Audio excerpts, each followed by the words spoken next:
이 시각 정치권 이슈입니다. 한미 관세 협상이 진행 중인 가운데 여야는 서로를 향해 날선 비판을 쏟아냈습니다.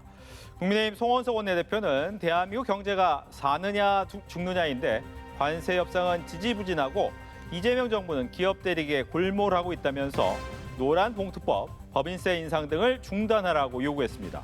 이에 민주당 김병기 원내대표는 협상의 최전선에서 분투 중인데 국민의힘이 총질하기에 바쁘다면서 발목 잡기를 멈추라고 촉구했습니다.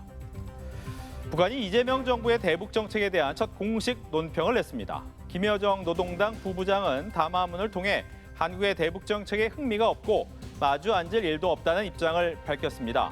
이에 대통령실은 유의하고 있다며 평화 정책을 위한 노력을 지속하겠다는 견해를 밝혔습니다. 김건희 특검이 윤석열 전 대통령 부부의 공천 개입 의혹을 겨냥한 수사에 속도를 내고 있습니다. 이준석 개혁신당 대표에 대해서도 전격 압수수색에 나섰는데요.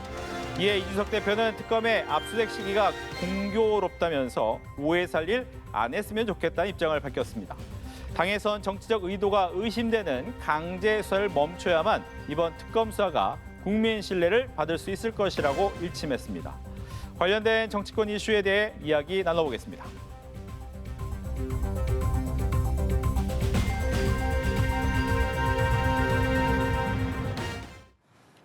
네, 강성필 더불어민주당 부대변인, 이창근 국민의힘 하남을 당협위원장과 자세히 짚어보겠습니다. 안녕하세요. 안녕하세요.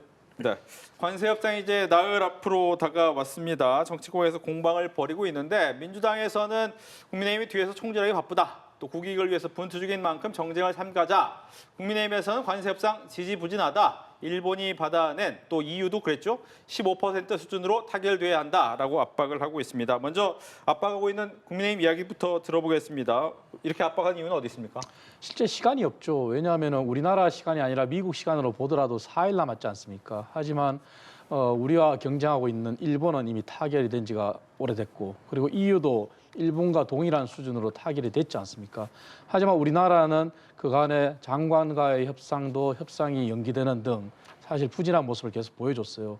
그리고 마지막 날인 31일 날 경제부총리랑 미국의 재무장관이 다시 만나기로 했는데, 만약에 그날 합의가 안 된다면 바로 다음 날로 바로 관세가 발효됩니다. 그렇다면 지금 국내 기업이 안 그래도 힘든 상황에 25%의 관세와 15%의 관세는 차이가 크거든요. 그렇다면 가격 경쟁력은 더 없어지지 않겠습니까? 이미 미국의 관세 전쟁으로 우리나라 수출이 급감한 현실을 목격을 했고요. 그래서 이러한 시간이 없기 때문에 더 분발하라는 그런 채찍의 의미지 저희가 발목 잡기 하는 건 아니죠. 그래서 좀 더 정부가 낼 수 있는 모든 카드를 총동원해서 그래서 협상에 더 적극적으로 임해야 된다. 왜냐하면 EU나 일본이나 결국은 투자거든요. EU의 경제 수준은 미국의 다음으로 세계 2위 규모지 않습니까? 약 19조 달러. 일본은 약 4조 달러인데 투자 규모는 비슷해요. 하지만 우리나라는 일본과 비교했을 때 우리나라 경제 수준은 약 1.7조 달러에 불과한데 과연 우리가 일본만큼 투자할 수 있느냐? 그러한 부분들도 더 적극적으로 임해야 된다. 그런 뜻입니다. 알겠습니다. 발목 잡기라기보다는 협상에 적극적으로 임해달라라는 입장이다라고 얘기를 해주셨고요. 지금 민주당과 이재명 정부가 뭐 협상 안 하려고 합니까? 뭐 느리게 하려고 합니까? 그게 지금 상황이 여의치 않으니까 그런 거 아니겠어요? 또 25%에서 15% 아래로 내리는 것이 우리 기업을 위해서, 국익을 위해서 좋은 거 민주당과 이재명 대통령이 모릅니까? 아니잖아요. 다 알아요. 그런데 그러한 결과를 만들어내기 위해서 지금 고군분투하고 있는 거 아닙니까? 그렇기 때문에 저는 이런 상황에서 국민의힘에서 채찍이라는 말보다는 조금 같이 대안도 제시하고 또 방법도 좀 공유해주고 또 필요한 네트워크가 있으면 또 본인도 함께 뛸 수 있는 좀 그런 역할을 해야지 이 국익의 어떤 관세 협상에 여야가 어디 있겠습니까? 그런 차원에서 저는 야당이 이렇게 국내에서 민주당과 이재명 정부를 공격하잖아요. 그거는 미국에게 오히려 유리한 상황만을 만들어주기 때문에 이 며칠 안 남은 이 상황만이라도 조금 좀 자제 좀 해달라는 요청을 좀 드리고 싶고, 현재 상황이 이렇습니다. 우리는 1,000억 달러를 투자하겠다. 그리고 반도체 조선업, 그리고 일자리도 만들어주겠다. 그리고 에너지도 구매하고 국방비 증액도 우리가 고려하겠다. 이런 상황인데 미국은 여기 한술 더 떠가지고 1,000억을 4,000억 이상 투자해라. 소고기 30개월 이상 개방해라. 쌀 개방해라 이러고 있는 거 아니겠어요? 그런데 우리가 알아야 되는 것이 지금 이제 소고기라든가 쌀이라든가 이런 문제는 대한민국 국민의 정서상 상당히 중요하고 예민한 문제라는 걸 미국이 알고 있어요. 그렇기 때문에 여기에 대해서 건들고 있는 것도 한 면이 있거든요. 그렇기 때문에 이렇게 정치적으로 건드려 놓고 또 다른 거를 요구하려고 할 수 있는 그런 속내도 있기 때문에 우리 국내 정치가 조금 안정돼야 될 필요가 있는 것이고요. 어쨌든 간에 일본 같은 경우도 뭐 4천억 달러를 투자하려고 했는데 결국 5,500억 달러까지 투자하게 된 거 아니겠어요? 근데 여기서 우리가 주의해야 될 게 뭐냐면 지금 미국과 일본과의 결정 합의문이 써지지가 않았어요. 결정 합의문이 써지지 않았기 때문에 5,500억 달러, 우리 돈으로 761조를 투자한다는 데 있어서 세부적이고 구체적인 내용이 없는 거예요. 그래서 한 전문가는 이거는 아마도 트럼프의 체면을 좀 세워주면서 나중에 좀 이면 합의식으로 가서 나중에 조금 유야무야 되면서 실질적인 합의가 또 따로 있지 않겠느냐라는 분석도 있는 것이거든요. 그렇기 때문에 저희도 너무나도 이렇게 막 급박하게 하려고 하는 것보다는 철저하게 우리의 실리를 잘 얻어낼 수 있는 관점에서 우리가 접근을 해야 되고, 한 가지만 조금 더 말씀을 드리면 어쨌든 이 관세 협상은 두 가지가 있는 거예요. 하나는 상호 관세, 상호 간에 서로 부과를 하는 거. 그리고 두 번째가 품목 관세. 우리 같은 경우는 자동차와 철강이 상당히 중요한 거겠죠.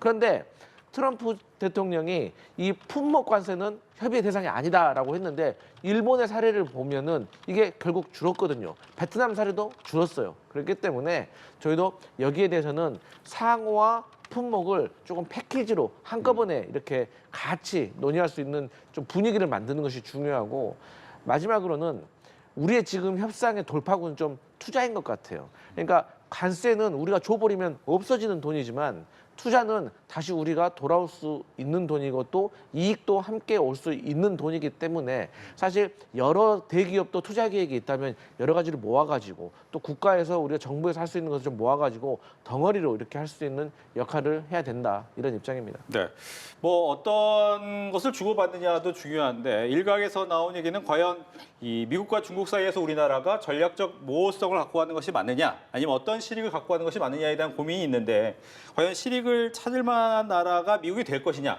아니면 동맹국의 입지를 확고히 해야 될 필요가 있는 것이냐, 이런 고민이 좀 있을 것 같아요. 여기에 대한 얘기도 같이 질문을 드리겠습니다. 그래서 제가 채찍이다, 잘해야 된다, 모든 것을 다 밥상에 올려놓고 봐야 된다고 말씀드리는 부분이 바로 거기에 있습니다. 뭐냐면 아까 일례로 말씀드린 것처럼 EU와 일본의 경제 규모를 비교했지 않습니까? 일본은 4조 달러에 불과한데 EU는 19조 달러란 말이에요. 하지만 대미 투자 금액은 5,500달러와 그리고 6천억 달러 차이가 없어요. 그런데 우리나라는 1,000억에 고집하고 있단 말이죠. 그래서 안 된다는 걸 지적한 거고요. 그리고 중국 부분도 마찬가지입니다. 미국의 상황을 정확히 읽어야 되는데요. 바이든 정부와 트럼프 정부는 서로 다른 정당이에요. 하지만 대미 외교 입장에서 저희가 봤을 때 미국의 국제 경제안보 전략은 똑같아요. 뭐냐면은 바이든 정부 때는 IPEF라 그래가지고 인도 퍼시픽 경제 프레임워크라 그래가지고 미국을 중심으로 한 공급만 제 편이었단 말이에요. 그 트럼프 정부도 그 기조를 이어받은 겁니다. 그 얘기는 공급망에 있어서 중국을 배제하고 미국 중심으로 가겠다는 거거든요. 거기에 결국은 민주당이 옹호를 하겠느냐 마느냐 문제거든요. 그래서 이 부분에 대해서는 이미 한미 외교 의원단이 같지 않습니까? 그 의원단 속에서는 민주당 의원도 포함되어 있었어요. 하지만 그 자리에서 미국 의원들이 다들 뭐라 그랬습니까? 중국 얘기를 가장 많이 했지 않습니까? 그래서 이러한 부분도 분명히 밥상에 올라와야 되는데 이 부분이 현재 대미 외교에 있어서 미국 현재 협상단에서 들려오는 얘기가 없단 말이에요. 그렇다면 미국 중심의 공급망에 어떻게 재편하겠느냐. 이 부분에 대해서 저희가 의구심을 가질 수밖에 없는 것이죠. 그리고 미국은 또 다른 중요한 핵심 요인이 농업 분야입니다. 왜냐하면 미국은 미국 경제의 가장 골칫거리가 2024년도에 과잉 생산으로 인해 가지고 농가의 소득이 급락했어요. 그런데 이 부분은 미국 정부가 감당이 안 되니 결국 수출로 풀겠다는 거거든요. 그래서 일본이 그것을 받아들였지 않습니까? 그렇다면 이 부분도 제가 늘 말씀드리지만 농업 분야에 있어서는 최소 물량 협정이라고 해서 MMA 협정이 있습니다. 그렇다면 쿼터는 정해져 있는데 그 쿼터 안에서 미국에 더 많은 물량을 수입할 거냐, 아니면 지금처럼 동남아에서 수입할 거냐의 문제거든요. 이 부분도 들려오고 있잖아요, 얘기가. 미국에 더 많은 쿼터를 배정하면은 개별 국가랑 또 다른 협상을 해야 되거든요. 그 소고기도 마찬가지입니다. 30개월 연령, 물론 국민적인 정세에서 맞지 않는 것도 맞아요. 그렇다면은 선택을 소비자한테 맡기는 것도 방법이거든요.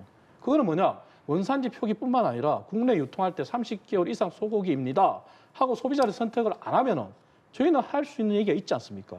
우리는 미국의 뜻에 따라서 이것도 수입을 했지만 소비자를 선택하지 않는다. 그래서 이러한 방향에서 다방면으로 폭넓게 시각을 가지라는 뜻이죠. 그래서 그러한 부분이 민주당이 부족하다는 것이고 아직까지 강조하지만 중국과의 입장에서 여전히 미국으로부터 협상단으로부터 얘기는 하나도 들려오는 게 없다. 그래서 저희가 지적하는 거죠. 예. 일단 그 대기업에서도 지금 정부와 긴밀하게 협의를 하고 있는 과정이지만 이런 어떤 협상안에 대해서 철저하게 이게 비공개에 붙이고 있는 것이거든요. 왜냐하면 우리의 패가 알려지면 우리가 협상에서 불리해지기 때문인 것이죠. 그렇기 때문에 이것은 뭐 우리가 대안이 없어서 이 국민들에게 알리지 못한 게 아니라 협상을 앞두고 지금 전략이다 이런 말씀 드리고 싶고 맞습니다. 이제 중국과의 견제 어떻게 할 것인가 큰 문제인 것 같아요. 그렇기 때문에 처음에 이재명 대통령이 되고 나서 그래서 우리가 일본 총리에게 먼저 전한 거 아니겠어요? 중국 시진핑 총리에게 전화 먼저 안 하고 이런 것들 다 나름대로 시그널을 준 것이고 또 저희가 처음에 트럼프 빨리 만나야 된다라고 했을 때도 사실 지금 트럼프가 어떤 것에 있어서 우선순위를 두고 있는 건지 의외로 중국을 견제하는데 한국이 동참해 주기를 더 바라고 있을 수도 있다. 저희도 이제 그런 예상을 많이 하고 있고. 근데 일례로 최근에 베트남에서 미국과 관세 협상을 끝냈잖아요. 이게 46%에서 26%로 관세를 내려줬는데 막상 또 거기에 그 내려주기로 한 조건에 중국 견제에 동참하기 위해서였어요. 동참을 시킨 거였어요. 그런데 막상 나중에 또 결과를 보니까 만족스럽지가 못한 거예요. 다른 또 추가적인 어떤 조건을 보면 굳이 중국에 견제하는데 동참하겠다라고 해서 큰 혜택도 보지 못한 것이거든요.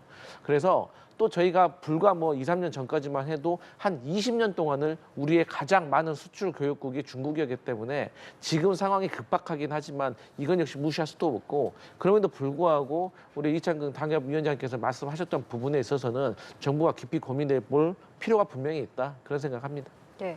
자, 그런가 하면 북한이 이재명 정부 대북 정책에 대해서 처음으로 공식 입장을 밝혔습니다.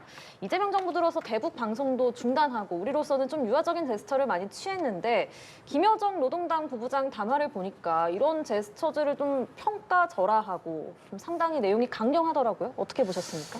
그러니까 이제 뭐 지난 3년 동안 윤석열 정부에서 사실 그 북한과의 관계가 많이 경색돼 있었잖아요. 그런데 이제 이재명 정부가 들어서고 나서 대북 확성기를 중단하고 또 거기에 북한도 화답하듯이 또 대남 방송을 또 중단을 했어요. 예. 그런데 이제 이 모든 것이 갑자기 어느 날 태세 전환을 해가지고 우리 같이 잘 지내보자라고 담화문을 발표하는 것도 사실 지난 남북의 역사를 보면은 쉬운 일은 아닐 거라고 생각을 합니다. 그렇기 때문에 이제 하나씩 풀어가야 되는 문제가 있는데 사실 남북 간의 문제에 있어서 가장 중요한 것이 또 미국의 어떤 역할을 할 것인가, 미국에 또 대한 어떤 그 의견도 되게 중요한 거잖아요. 그리고 이제 그 북한 같은 경우도 사실 이제 미국과의 어떤 협상을 하면서 이게 미국과의 어떤 협상을 하는 것이 우리에게 정말 의미가 있는 것일까에 대한 회의감도 있는 것이고 또 그럼에도 불구하고 본인들이 믿고 있는 러시아가 또 미국과의 관계가 또 개선이 되는 모습을 봤고 또 북한이 가깝게 지내고 있는 중국 같은 경우도 사실 시진핑 주석이 국내 정치에서 좀 위기에 몰려 있고 건강 이상설도 있고 그러다 보면 정권이 개혁 개방 노선으로 조금 바뀔 수도 있는 것이거든요. 그래서 북한으로서도 사실 중국이나 러시아나 미국이나 여러 가지 어떤 정국에 있어서 변화가 있을 수도 있기 때문에 섣불리 본인들의 방향을 또 우회하기도 힘든 일이라고 생각을 합니다. 하지만 저희 이제 진보 정부와 보수 정부가 이 대북 정책에 있어서 차이가 있는 거 아니겠어요? 저희 같은 경우는 이제 김대중 전 대통령의 어떤 햇살 정책, 햇볕 정책을 통해 가지고 그 기조로 저희는 하나씩 허물어가는 그런 정책을 펼치겠다 이런 과정입니다. 예, 대통령실은 평화에 필요한 행동을 일관되게 취할 것이다. 북한의 반응에 일희일비하지 않겠다 이런 입장을 내놨는데 북한의 메시지와 또 대통령실의 대응은 어떻게 보셨는지요? 대통령실에서는 원론적 얘기를 했지만 굉장히 곤혹스러울 겁니다. 왜냐하면 오늘 김여정 북한 담화는 우리나라를 협상 당사자로 인정하지 않겠다는 얘기거든요. 그리고 오늘 담화에서 주목할 부분이 세 부분이 있습니다. 두 개 국가라 그랬어요. 결국 북한도 우리 헌법에서 인정하지 않지만 자기네들은 국가로 인정을 하라는 그 본인들이 국가라고 천명을 했습니다. 그리고 또 다른 부분은 결국은 한미 동맹을 걸고 넘어졌어요. 그리고 통일부를 걸고 넘어졌어요.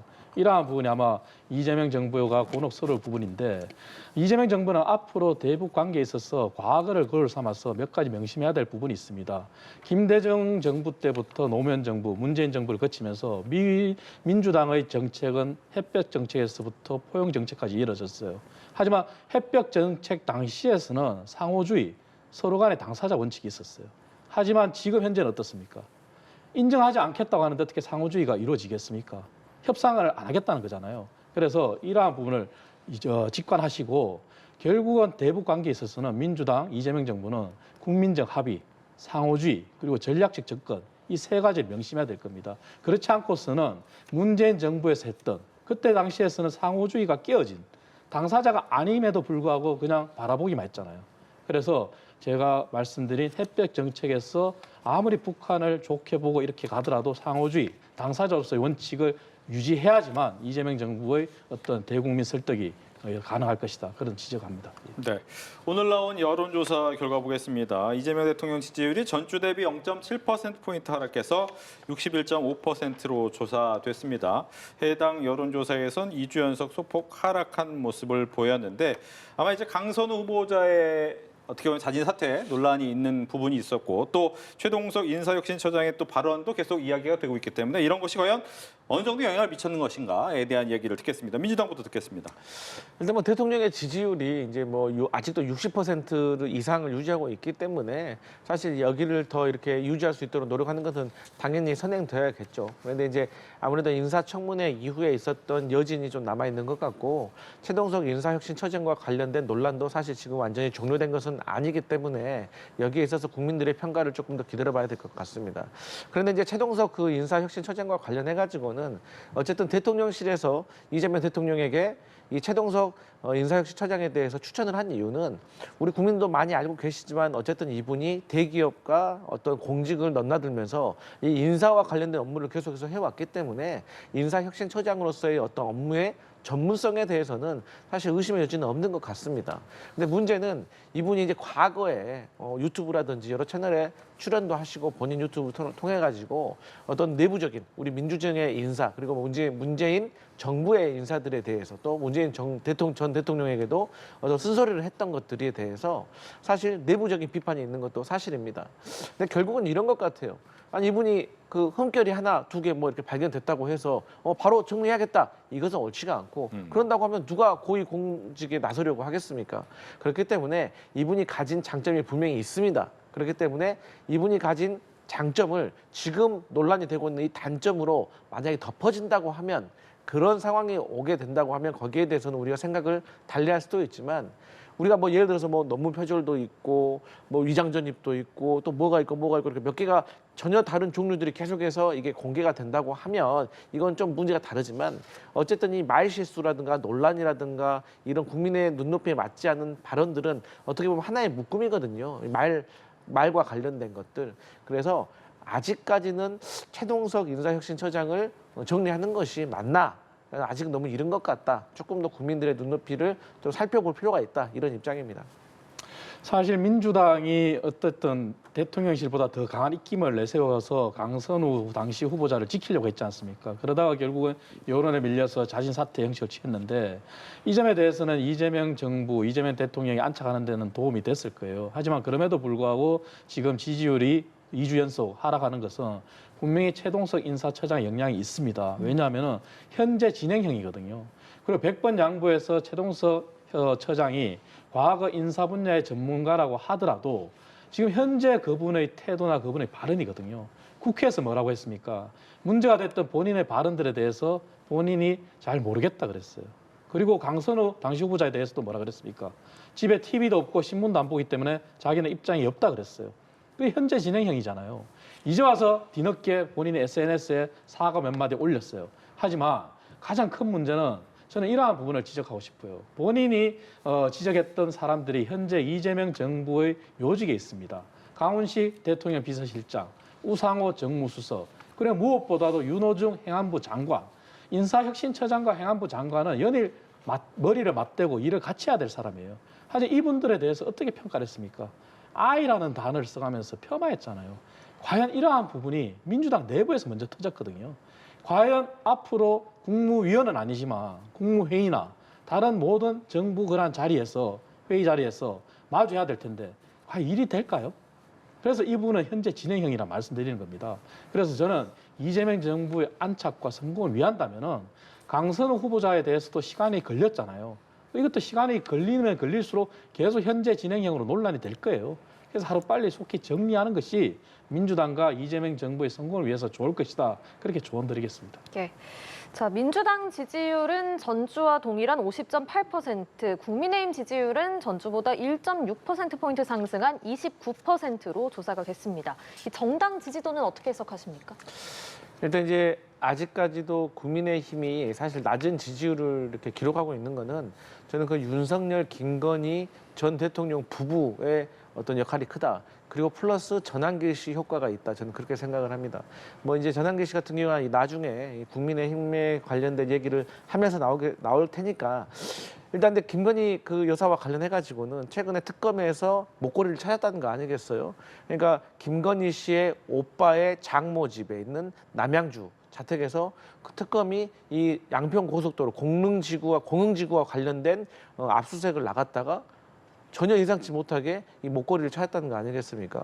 근데 이 목걸이가 되게 유명한 브랜드, 세계 뭐 10대 보석 브랜드인데 뭐 다이아몬드가 71개가 박혀 있고 뭐 펜던트가 백금으로 이루어졌다고 해서 6,200만 원 상당의 고가인 겁니다. 근데 여기에 대해서 과거에는 뭐라고 말을 했었냐?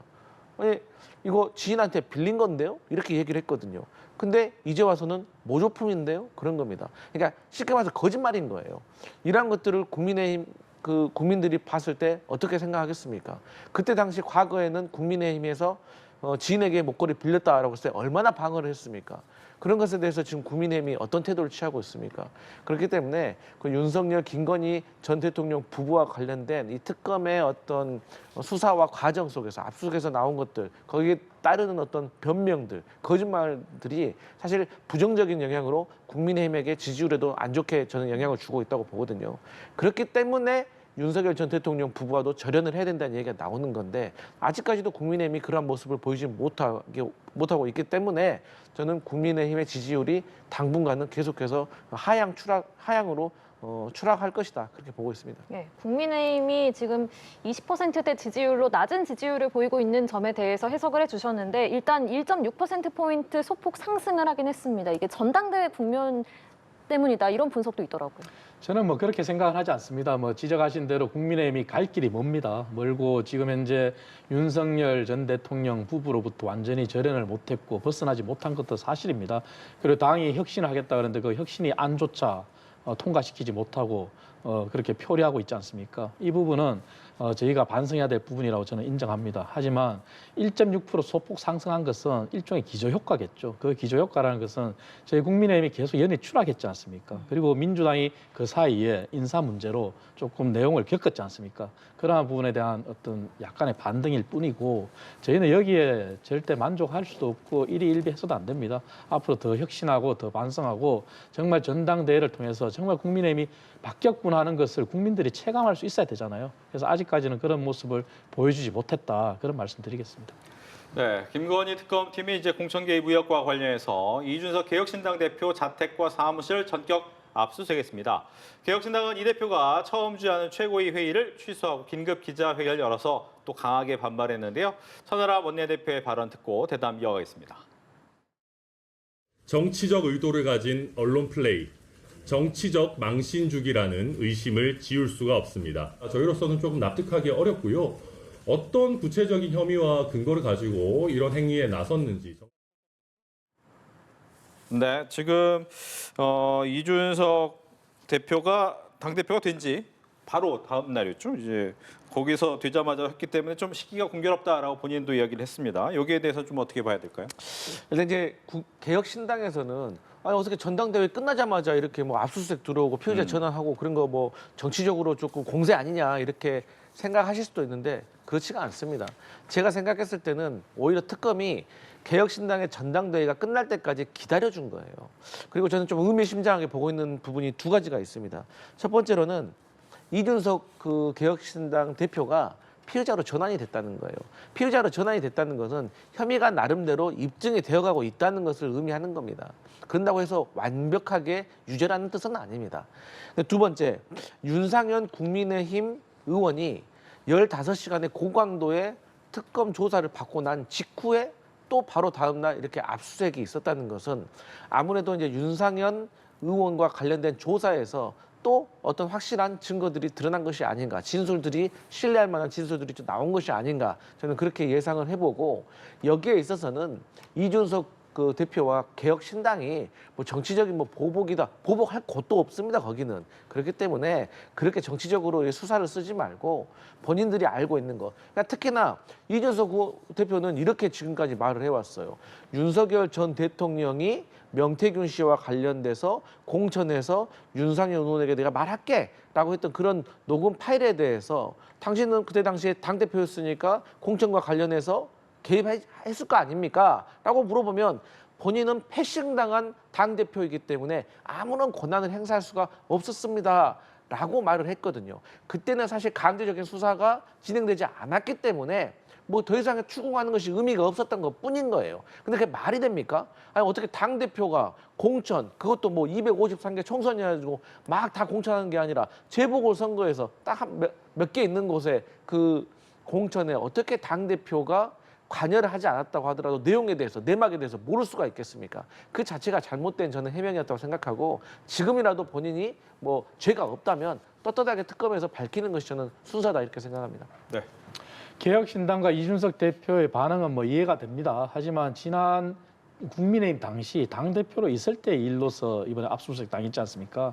그렇다면 이준석 대표가 정말 떳떳하다면 국민의힘과 함께 이번에 모든 것을 다 틀고 가야 됩니다. 그 얘기는 뭐냐면은 2022년도 재보궐선거와 지방선거권이거든요. 그래서 저희 당도 마찬가지로 특검, 김건희 특검에서 핵심 사안인 공천 개입 의혹, 이 기회에 모두가 다 떨고 넘어가야지만 정말 국민들로부터 다시 사랑받고 다시 태어날 수 있다, 이런 말씀을 드리고 더 당당하게 이준석 대표도 임했으면 좋겠습니다.